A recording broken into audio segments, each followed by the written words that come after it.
नमस्कार, निर्मल सुभक्ति YouTube channel में आप सभी भगवत प्रेमी सज्जनों का हार्दिक अभिनंदन है।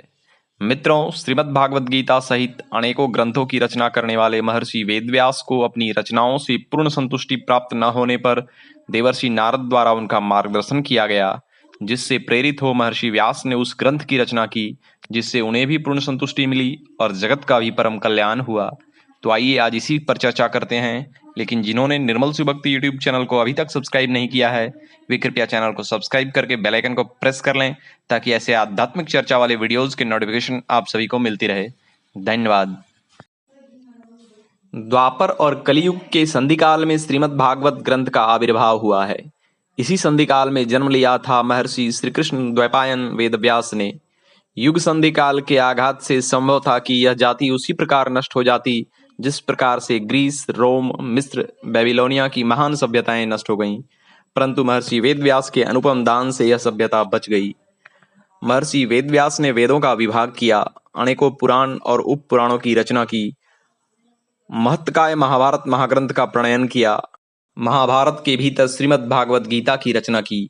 गीता को वेद रूपी गाय का दुग्ध कहा है और खुले हाथों से इस दुग्ध को परोसकर महर्षि वेदव्यास ने इस युग संधि काल में आर्य जाति की कल्याणकारिणी संस्कृति की रक्षा की है।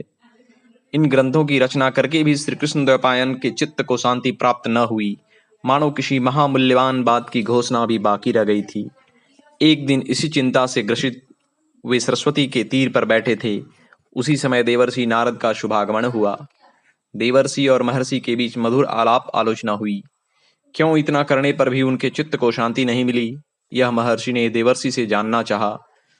देवर्षि ने उनको चित्त की अशांति का कारण बतलाया। देवर्षि ने कहा कि इस युग संधि काल में जाति के कल्याण के लिए आपने बहुत कुछ किया है, परंतु गीता में जिनके श्रीमुख की वाणी सुनाई है, उनकी सर्वांगीण जीवन लीला कीर्तन किए बिना जीव का परम कल्याण नहीं हो सकता, क्योंकि श्री कृष्ण और श्री कृष्ण के प्रिय भक्तगण के जीवन में ही गीता की महावाणी मूर्तिमान हो रही है। अतएव श्री कृष्ण की समस्त लीला कथा का सर्वांग सुंदर रूप में वर्णन कीजिए, श्रीमद् भागवत की रचना कीजिए। देवर्षि नारद के कृपानुग्रह से महर्षि वेदव्यास ने श्रीमद् भागवत के शास्त्र को प्रकट किया। भागवत की रचना करके उनको तृप्ति मिली। श्रीमद् भागवत का आस्वादन करके सारे भक्तगण आनंद में मग्न हो जाते हैं। जीव को परम शांति करने के लिए यह सहज सुंदर पथ खुल जाता है। ओम।